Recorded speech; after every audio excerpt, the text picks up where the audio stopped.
Louisiana Legends is made possible by Blue Cross and Blue Shield of Louisiana. This important program series enables us to discover, through the accomplishments of our fellow Louisianians, the unique character of a state so proudly served by Blue Cross and Blue Shield of Louisiana for 60 years. I just had a remarkable experience. I was at the Scotlandville Magnet School Auditorium, where trumpet virtuoso and composer Wynton Marsalis conducted a workshop, a jazz workshop, for children, black children, white children.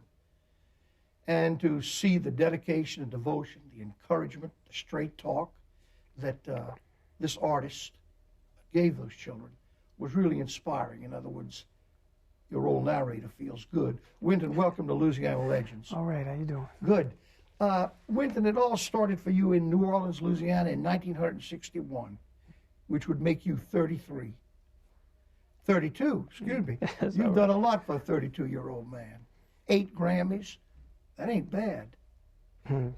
Wynton, tell me about early life in New Orleans, family influences, those sort of things.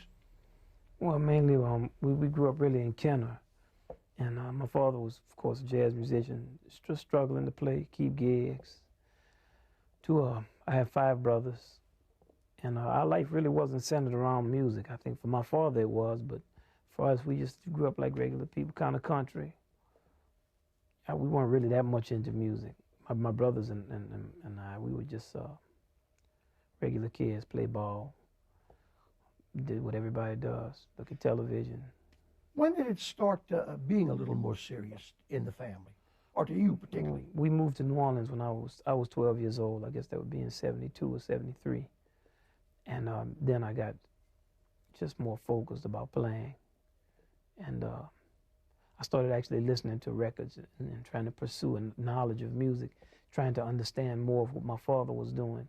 So I would say around that time. Was the trumpet always your instrument? Yeah, actually I received my first trumpet from Al Hurt. And that would be in 1967. My father was playing with Al for a while, which you know that. And I got it. The trumpet, I think it was for Christmas. Might have been for my birthday or for Christmas, I can't remember. But then I always had a trumpet. I didn't play it seriously, like I said, until I was 12, but I did have an instrument. And how about in church? What influences came out of that?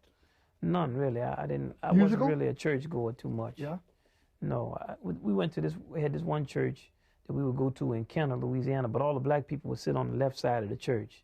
So it wasn't enforced, but it just was a tradition, and I never really was too much for religion that way. That kind of turned me off to religion, organized religion, not the spiritual things. And I would always play in different churches, like if they were playing the Messiah, or if they wanted somebody to come play Amazing Grace, I would go play, but it would be mainly a gig for me. It's not like I would be there. Well, socially too. After I got into high school, I would go because you could meet some nice women in church. But so it was that unspoken segregation that kind of turned you off. Well, that, and also just the separatism of the religion. Like, it would be saying if you didn't believe in this, then you were going to go to hell. And I didn't believe, even as a boy, I didn't believe that. How out of New Orleans, Kenner, did you ever end up at one of the world's great music schools, Julliard?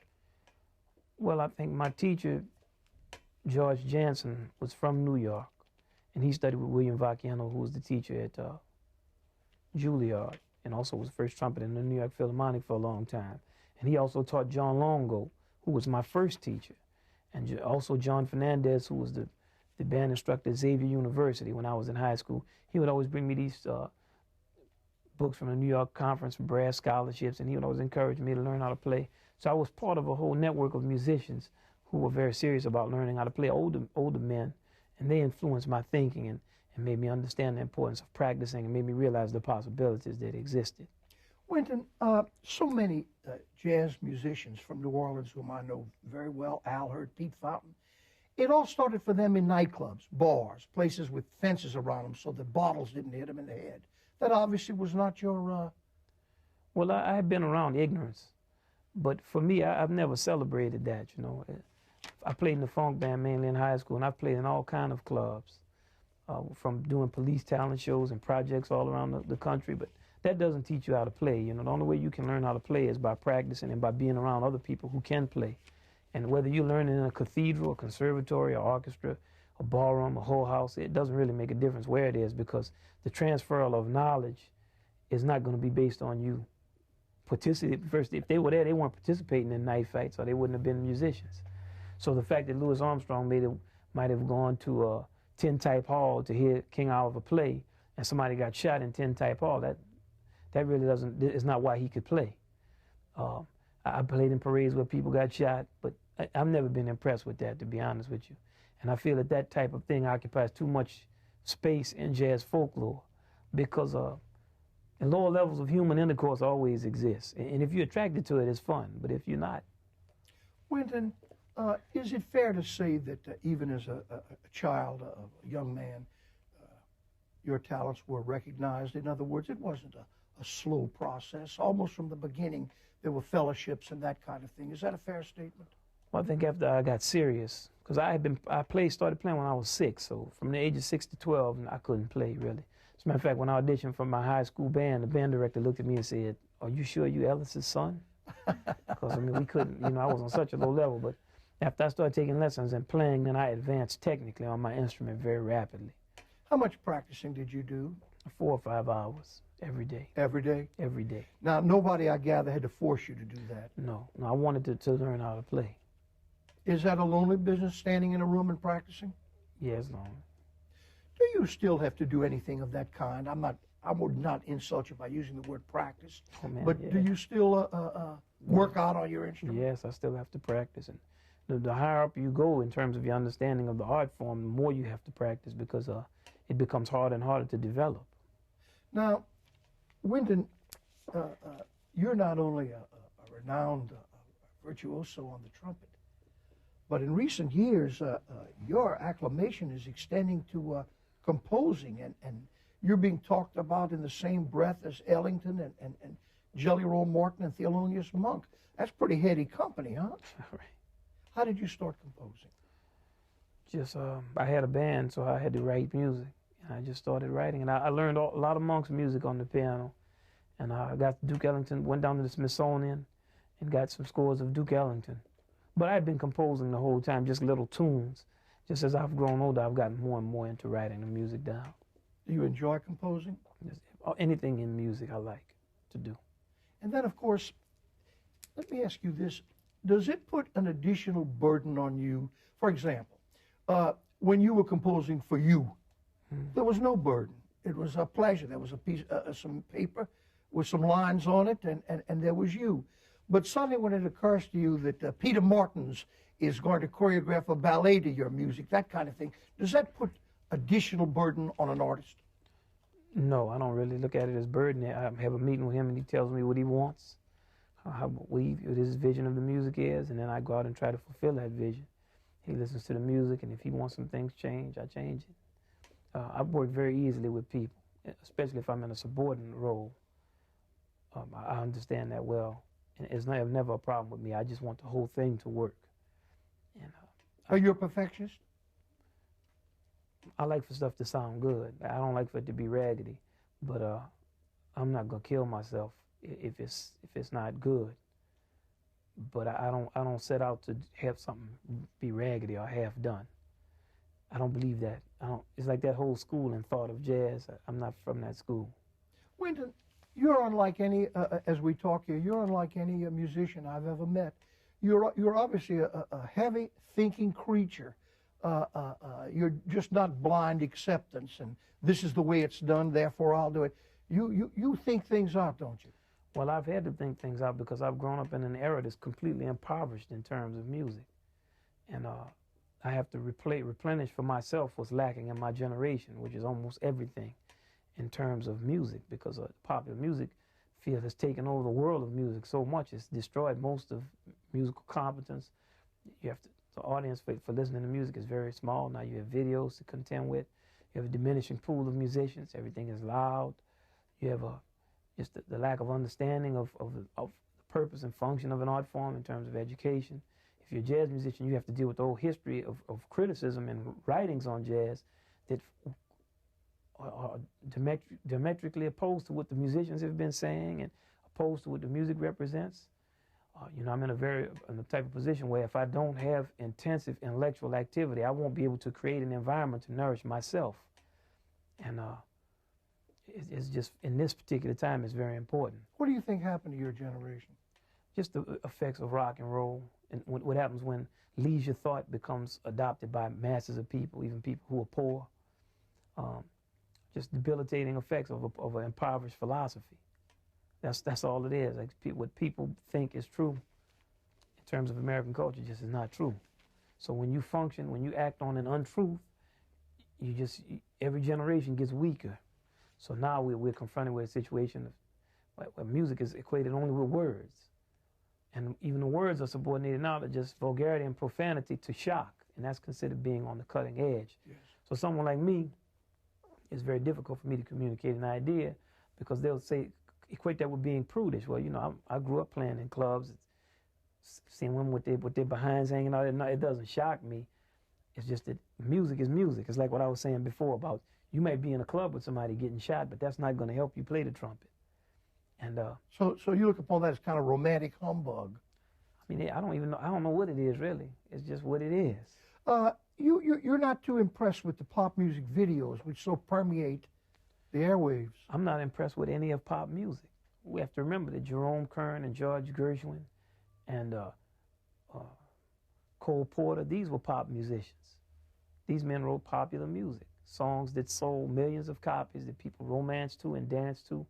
And if we go back in American history and we say, well, the popular song standard is set by people like George Gershwin, the level of songwriting and the level of romantic engagement, even for sentimental pop songs, is so much lower than what has existed in this country, and also popular dance, that I would have to be crazy to endorse that. There's no way I could do that. It was unconscionable.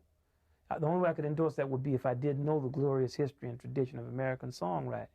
Not saying that I feel we should return to that, but that by this time we should be doing something that's more sophisticated or richer, or even more, that has a wider range of human experience, even extending down into the tawdry, if that's where you want to go. You know what I mean? There's poetic ways to deal with that. But I feel that hasn't been done. You've worked in schools, worked with children from Prague, Czechoslovakia today to Baton Rouge, Louisiana. Well, what is your thoughts on that? Why do you do it? Well, just that's part of the role of musician, artist. You come into a place and you try to leave some information, a bit of yourself, and also you get replenished. Because when you're dealing with creativity, just to purge yourself of an idea, even if you've done the same idea millions of times, it gives you a feeling of it's very gratifying. It's relaxing. It's like you're fulfilling your function, and I don't do it to give back or anything. It's just that I have to do that. Wynton, you're an interesting combination. There's great passion in your artistry. As I've had the pleasure of hearing some of your music. At the same time, though, you're a coolly analytical person along with that, and those two things almost cancel each other out. You know, is that true? Is that a battle within you? No, I don't really battle with any of that because I feel that all of that is part of human life. It's like when you make love to a woman. It's two opposite things in one way meeting to become one thing. Now, you know, when you're making love to a woman, you might go to any level of human engagement, from the most sophisticated to the least, but it's all a part of the same thing. And to be analytical is a part of human life, and to be passionate is a part of human life. And for them to be in balance is a part of it too. That's what you see whenever you come into contact with works of art. It's a conception of balance. Like if you like Picasso, if you like Beethoven, if you like Shakespeare, it's always a matter of balance. Shakespeare will go from real high language to something somebody in the gutter will understand. Correct. And you say to yourself, damn, he knows those worlds. It's a matter of being able to understand the range of humanity and how all things are related. You've won 8 Grammys. Is there a lot of difference in winning the 8th or as compared to that very first one? Well, those things really are mainly for publicity. You know, it's not based on merit or music. First, you get a sheet to vote on the Grammys, and 99% of the albums you haven't heard. So you're going to vote for whoever's name you've heard. If you're like in the country and western field, you really haven't listened to that much jazz. If you're in the pop music field, so most of the people who vote in the Grammys are in pop music, are in rock, and they don't really know. But they continue voting for you. When I haven't won. I won those 8 like 6 or 7 years ago. The better I've gotten, the less I've won. So, but I always knew it was fraudulent even to begin with. The awards I like the most are like the community awards, like a little plaque or something somebody would give me, or a little thing that they knitted. Or, those are the things that you get them around the world, and you keep them. And a mural that some kids did. Does your painful honesty ever get you in trouble? Somebody asks you something and you will give an answer. Does it ever get you in trouble or? Not really. I mean, I can't really get in trouble. I'm not committing a crime. So, some people don't like it, some like it, but I really don't care. Because I don't do it to be against a person or for them. It's just, that's what it is. Grammys is based on popularity. It's not based on music. So for me to tell you that it is would be lying in public. And I'm not doing it to be honest. I'm not doing it to be controversial. It's just, how I'm saying it. It's really just what it is. What's it like to be a jazz director at Lincoln Center? Good. We put on concerts. We give lectures. We do young people's concerts like this one. We work with the Film Society, with the New York City Ballet. This is fun. How long does it take you to do serious composition? And what are your work habits? As a writer, I'm interested in that. Well, I always procrastinate till the last minute. And then I rush and do it all, like 24 hours a day I work. Do you live in New York? Yes. How do you like living in that city? I like it. I like New Orleans, but I would like to live in New Orleans. But New York is the greatest city in the world as far as a metropolitan area. I mean, we have a lot of problems in New York, but New York is a great city. Are you able to live there as an artist and able to block out the horror, much of which is there? The homeless laying on the streets, the whole thing. Like I was saying, I grew up with that. Not necessarily with people homeless, but poor people, people who didn't have education, people hurting each other. I mean, that's part of life.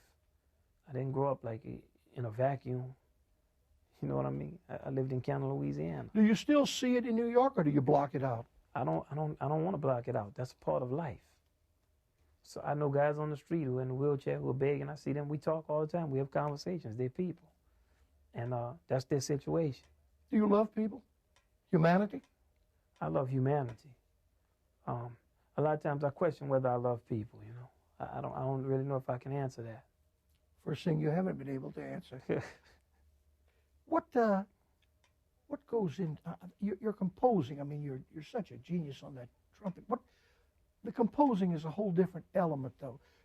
Would you like to do more of that and less playing, or are you going to keep it balanced? I don't really know. I like to play too. I just do it both of them. How do you like the adulation that goes with being Wynton Marsalis? I don't really. I don't think about it. I've been getting publicity for so long that if I have to be around a lot, I don't like it. But fortunately, not that many people really know who I am. And even the people who know me, they don't really know whether it's me or my brother. I like you on the Tonight Show. They don't really know. Like, it's not like I have a lot of people running around who's actually listening to my music and who can say.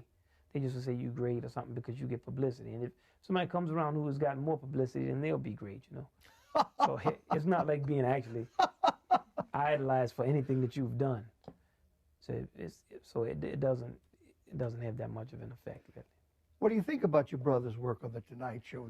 Not being a music critic, or perhaps you are that too. No, I think that they don't really, they don't play, so it's no way for me to really think anything about it. How do the critics affect you? Do you read them avidly? Do you rush to get the New York Times when one of your new compositions comes out? No, I don't read them because really I don't respect them. Not all of them, but majority of them I don't respect them even as men because they lack integrity. And I've been on the jazz scene for 12 years, and these men never come forward and ask what a composition is. They're not interested in learning anything.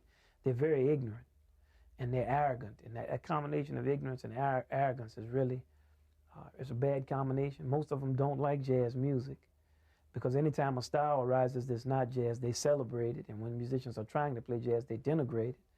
Unfortunately, these men are our conduit to the public. And they're a part of an ignoble tradition, which has always burdened jazz music. And there's nothing I really can do about it except to use whatever little public forum I can to attempt to undermine them to the public, so that the public is not fooled into thinking that these men with third-rate taste and pedestrian ideas really are up to the level of criticizing a music as great as jazz music. I read what they write when it's presented to me, but I don't seek it out.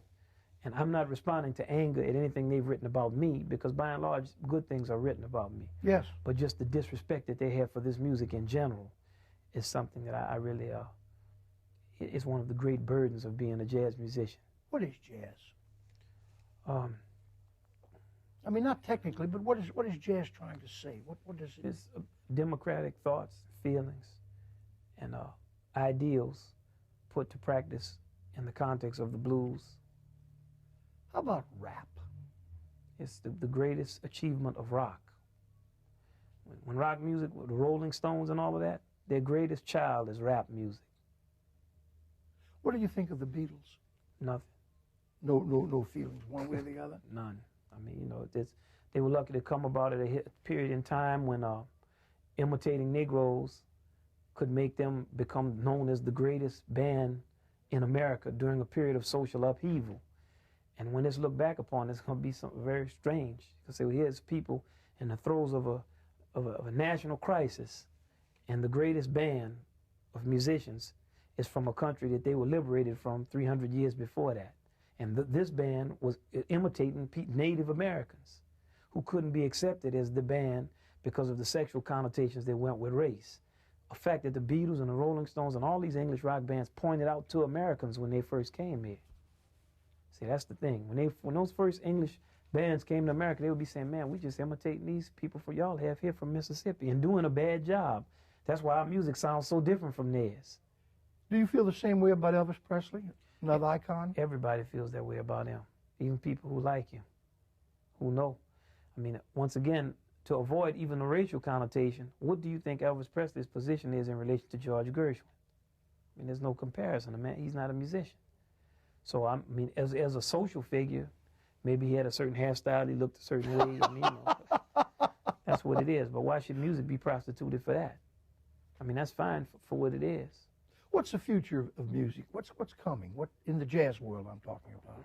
I just think more people... You're probably the future. No, I don't. You're certainly the present.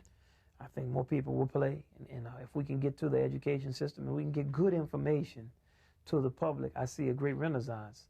But if we're unsuccessful in that, because so much music, so much money is being made off of exploiting the public, that you never know. But if we can be successful educating and playing and producing musicians, I think the future will be very bright. But on the other hand, if we're not successful, then it will just continue in the way that it's going. You're only 32. If today you had to lay down that trumpet, put it down. Down the road, what would you like people to think about you and say about you? Or would you care? He liked gumbo. So. Do you like gumbo? Oh, man. You like good Louisiana food? Have mercy. Yeah. Are you able to get anything even close to it in New York? No. No. Well, they have Cape Paul's up there now. Yeah. When you come home, you hit it pretty good? As much as possible. Me too. I want to thank you so much for being with us today. You're perhaps one of the more remarkable interviews that I've had the opportunity to do. Your combination of so many things that on the surface seem opposite. There is that passion of the music, and yet there is that cold, almost surgical, analytic ability. Your honesty is I'm amazed you don't have 4 bodyguards.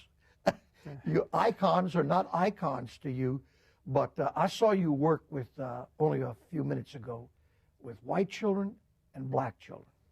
And I saw great tenderness and compassion and love. And you'll probably deny it all, but I was there and I saw it. I'm not going to deny that, because that's the essence of playing, of being in the world. Thank you so much here. All right. We're honored to have you. Yes, sir. Thank you.